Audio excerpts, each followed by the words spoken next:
Hello. So I record this as we come in deep into the holiday season. Time for most people to relax a little bit, to maybe take a few days off work, kind of roll gently into the new year. Unless you work retail like I do, in which case it is a time to be incredibly stressed out and constantly sore due to having to restock Veuve Clicquot over and over and over again. And to have basically no time to do anything. So this week, I haven't had time to do laundry, much less like do formal tasting notes for these videos. So guess what? I got no formal notes in front of me. I got a blank piece of paper to write scores and stuff on, but that's it. So no notes review today, and we're gonna do Balcones, because I got some sample bottles. Balcones. And I've tried the single malt, which I remember being very fun. I tried it like, I don't know, close to a decade ago. I have not tried their rye, so we're going to give these a whirl. I cannot find a batch date on these. Usually the Balcones batch dates are pretty prominent. These little sample-y guys don't really have them. That being said, it isn't too hard to date these. The rye only came out in like 2018 or so. And these look like they were bottled at the same time. So I'm guessing, both of these, earliest possible date 2018. I'm gonna guess these were bottled like maybe 2020. All right, so let's get down to some tasting notes. All right.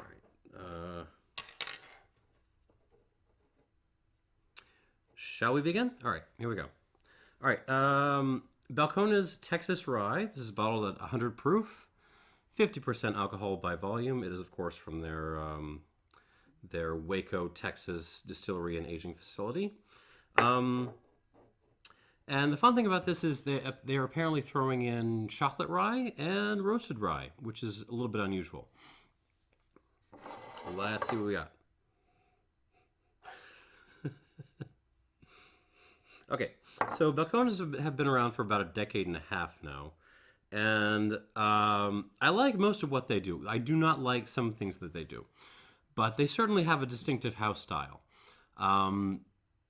It's just, you can tell a mile away when you're dealing with it's just like this sautéed oak thing that they always do, and it is here on this. So we are getting, okay, take some oak chips, nice oak chips, like properly aged and dried oak chips. You're going to throw that in a sauté pan with some nice butter, some herbs de Provence, maybe a little rosemary in there, some hint of dill, clump of grass also, weirdly. Don't know why you'd be sautéing grass, but then again, I don't know why you'd be sautéing, oak chips. Throw in a squirt of some kind of vinegar, like very, very old, like 50-year-old sherry vinegar. And that's kind of what this smells like. It's lots of oak chips. It's lots of herbaceous, kind of grassy notes. That little hint of balsamico. Not balsam, sherry vinegar, sorry. Old, but really old sherry vinegar. That's most of what this is. There are some, chocolate notes creeping in.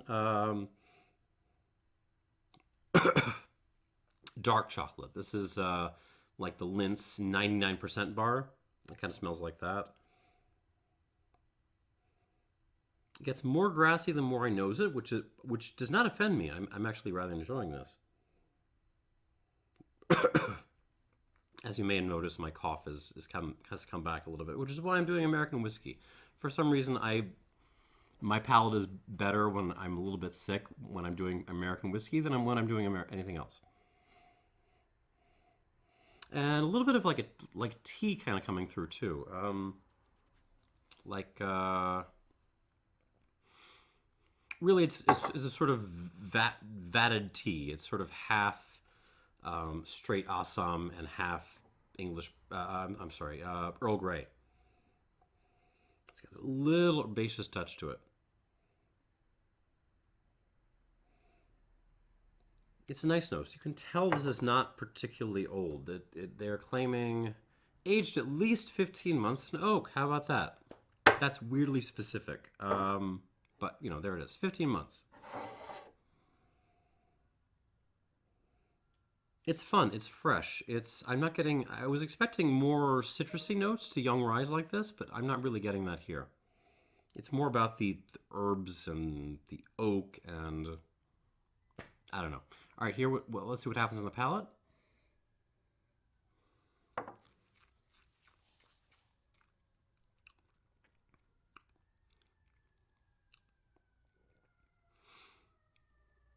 Okay. So bad things. I can tell that this is quite young. It's really kind of stopping halfway through my mouth. There's a lot going on in the front of my mouth, but like past once you get to my molars, it's gone. Like there's just nothing happening back here, which for me is just always a sign of something that has gone into oak, spent a little bit of time there, even some very active time there, but you know, come out rather quickly. I am getting a lot more chocolate, really Tootsie Roll on the palate than on the nose.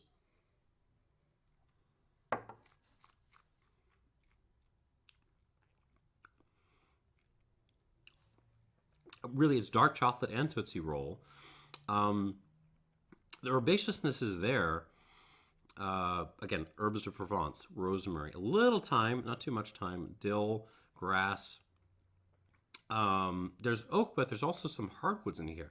I am getting mesquite notes in this, which is kind of fun.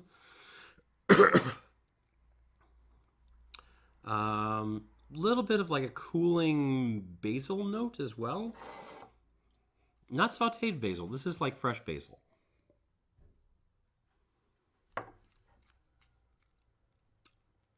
Those tea notes, awesome, and you know Earl Grey. So mostly follows from the nose. It's nice. It is young though. It's the finish is long and fairly interesting and substantive. It's just not going back very far. So I'm going to add a couple squirts of water to this, see what happens. It's nice. It's nice. I'm enjoying it. That being said, well, maybe this is worth a longer discussion. It's nice. That being said, people coming to this looking for the idea they have in their head of a standard rye are going to be very disappointed and they're going to hate this. My sense is a lot of the people, when they come to craft American whiskey, some of it really is just bad. But I think there's also just an expectation that that it's just going to be exactly like what you're getting it from the big distillers in Kentucky and Tennessee and Indiana. And I mean, most of the time when people come specifically looking for like craft whiskey in my store, for example, and I'm helping them. I usually don't help them out, but sometimes I do. It's pretty obvious what they want is Elijah Craig. What they want is like Jim Beam Black, something with that profile. But they want it to be like cool and artisanal and small and local. But that's the profile they want. I mean, incidentally, this is why I think the sort of crypto sourced whiskeys that are not so open about their sourcedness have been so wildly successful because people just, they want that sort of big industrial whiskey profile, but they want to feel like they're bringing something small and local. Anyways, sorry, ramble over. I think that that's why stuff like this gets a bad reputation. This is you can tell it's well made. You can tell there's no real flaws in this. It's just not what you're getting out of Rittenhouse or Knob Creek or any of those other kind of big name, or any of the MGP stuff, any of those sort of big name ryes. Like, this is kind of its own deal. You see what I'm doing? So don't expect this to be anything other than its own thing. Is what I'm getting. All right, rant over. Let's move on to the Balcones single malt. 53% alcohol by volume. This aged at least 22 months in oak. Again, weirdly specific. All right, let's see what this has got. Well, what it has got is that sort of trademark Balcones sautéed oak thing. But a different variation on it. This smells... okay, so again, we're throwing our oak chips in a pan with some butter and sautéing them. But this time we're going to throw in some malted milk balls. I use malted milk balls as a tasting note sometimes, particularly when I'm talking about like sherried space ciders, that kind of thing. This is throwing like some like real genuine chocolate malted milk balls at me. So again, you're getting a little bit of a chocolate note, but it's much more milk chocolate and maltiness than Tootsie Roll and dark chocolate.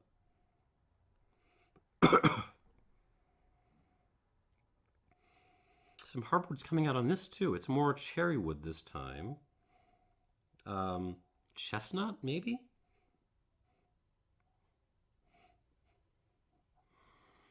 No hickory. Don't get excited. Actually, quite a bit of different cherry elements. Some Kirschwasser happening in this. Hints of grassiness, not as pronounced as in the rye, but it's there.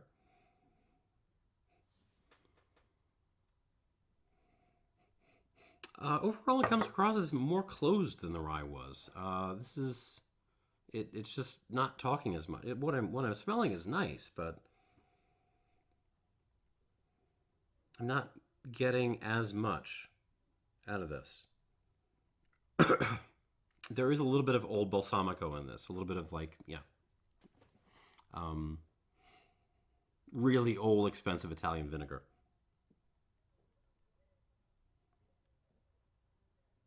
And more cherry. It's nice, black cherry. All right, let's give this a whirl on the palate.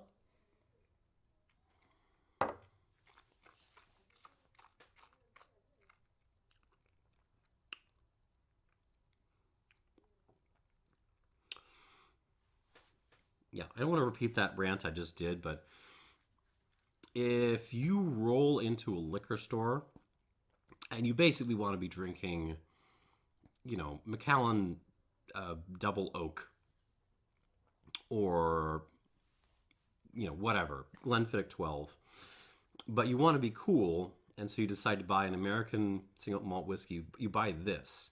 You are not going to be happy. You are going to hate this and think Balcones has no idea what they're doing, and are a terrible distillery.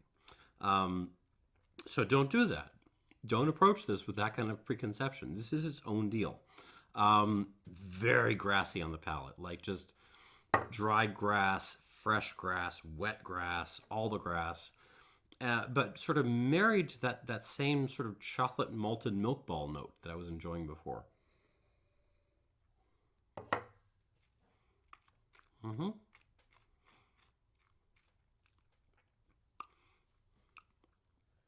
Tons of English breakfast tea. Tons of English breakfast tea. Gosh, now that I've noticed it, it's just exploding. It's all English breakfast, EBT, all the time in my mouth. Also, I would be remiss not to mention the finish is really not any more intense than with the rye, but it's actually sort of progressing further back in my mouth. Like this is going way past my molars now. Again, the age statement is 22 months on this, so it's not that much older, but it feels substantially older.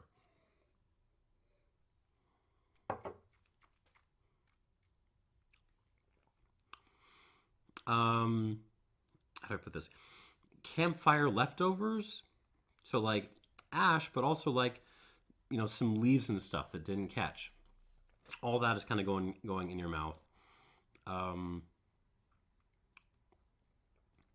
What else is going on here? A little hint of like, what is that? Like orange rind, maybe some bitter orange part.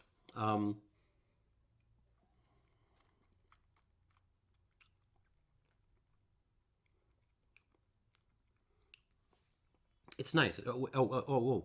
And tons of sauteed oak. Did I mention that? Lots and lots and lots of just oak thrown in a pan with butter and balsamico. Because that's their thing, right? Yeah, I'm enjoying. I'm curious to see what this does with water, because it is 53%. I'm wondering if this is just going to, turn it into an oak bomb, or if this is going to kind of kick it open, bring out some more flavors. It's a little bit monolithic right now. It's not bad. It's just kind of like, it's just kind of this big block of, Texas Americana. And I want to see if it's going to open up for me a little bit. Now, let's give that a minute. Back to the Balcones Rye, which I was really enjoying.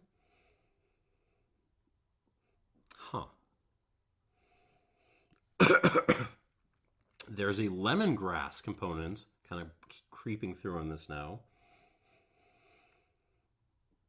Even how do I put this? A nice marijuana note. So you go to the expensive dispensary, and you kind of hang out there while people are buying, while the rich white people are buying their stuff. You're getting a little bit of that smell. And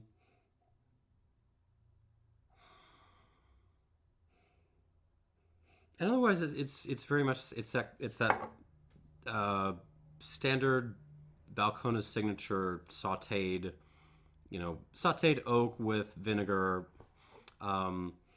Still very herbaceous, grassy. We're just adding little interesting details to the herbaceousness. And that kind of dark chocolatey note. And so not a whole lot of development, just there's some play in the herbaceous thing. What I'm really curious to see is what this does on the palate. So if the finish gets more interesting, then this is going to be winner for me. Otherwise, I don't know. We'll see.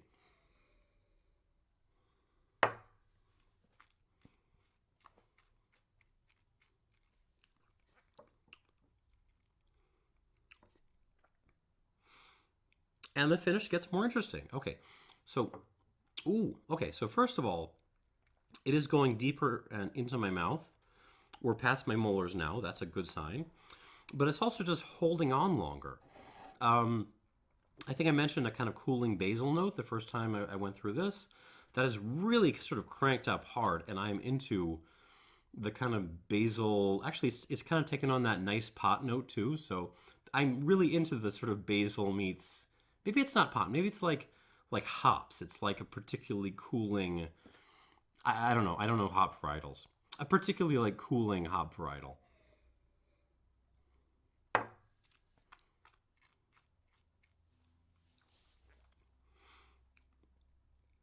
No real change on the arrival or the mid palate. It's still very much on the Tootsie Roll and herbs and oak and vinegar and that stuff. Where this really gets interesting with water is on the mid palate development into the finish, and in the finish it just kind of pushes everything up, brings it up to an extra level of kind of cooling poppy potty herbaceous goodness. and it just kind of hangs. It's very refreshing. With water, there's actually a very Moorish quality to this, which I did not expect on first contact. I do not see this as like a session dram, but you could actually make it that.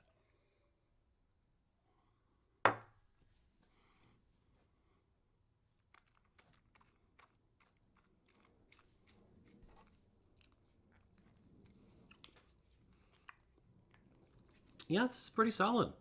I'm going to give this an 84 plus out of 100. Please do not come into this thinking it's,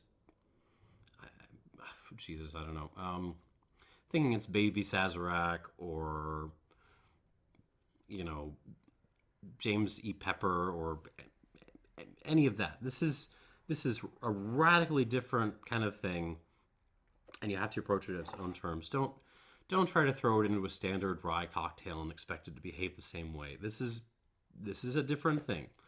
It's a play. It's its own play within the category, and I appreciate it for that. I like this little whiskey. Good job, Balcones Rye. Yeah, 84 plus. Nice. Okay, let's see what the malt does.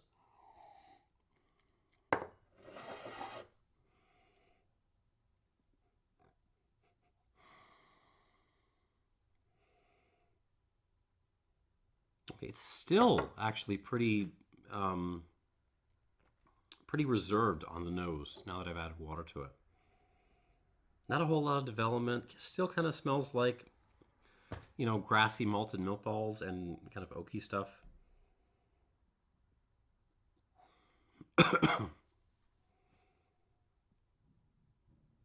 Yeah, pretty much smells the same, which is kind of disappointing. I was hoping other things would happen, but, you know, let's see what happens on the palate.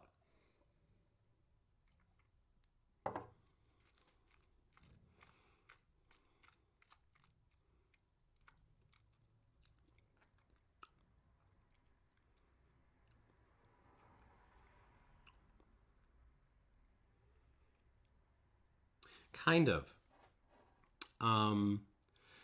That little hint of orange pith I was talking about has kind of cranked up and gotten more interesting. It's almost like a toasted orange peel note now, which I'm enjoying.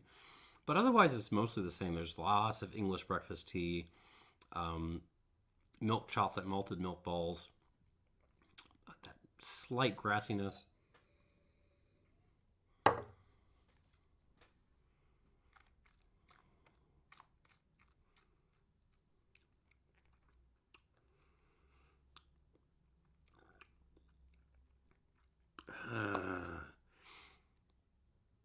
It's nice, but I want more from it.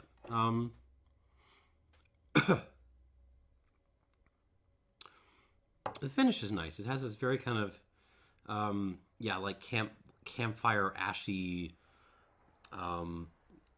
almost, you know, Maduro ash kind of character to it, which is fun. Like Maduro wrap cigar. Sorry.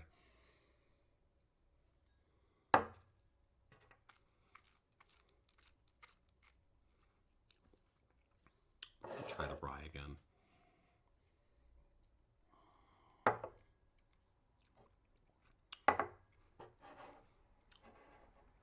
Nope. Nope. I like the rye better. Not a whole lot better, but better.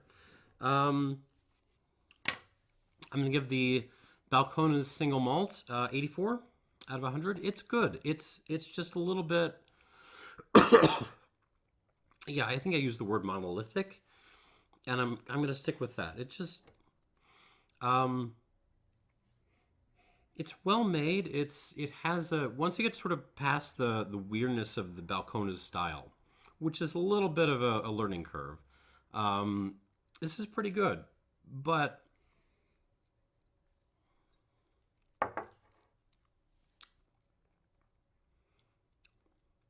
it's just not fun. You know, I don't, is that fair? Is that an objective reviewing note? It's not. I don't know. it feels like I'm having to work too hard to appreciate this. Whereas the rye,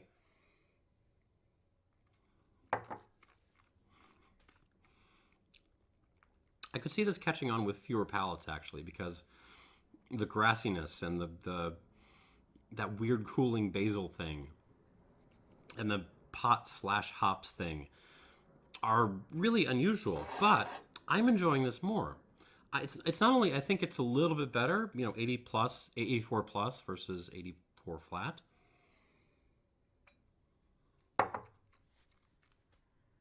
But yeah, I just, this is one I would, if I'm at a nice bar and they got this in the menu and not a whole lot else, this is what I would order. I mean, this is just a nice glass of whiskey to have around to enjoy. And that's high praise coming from me. All right, so that's what I got. Both good, both very weird. Both have to be taken as their own kind of thing. But the winner for me, at least, well, by quality and also really by QPR, is the Balcones Texas Rye. But also their Texas single malt whiskey, also perfectly good. Just a little bit too hard worked for me. All right, that's what I got. Thanks for watching, and cheers.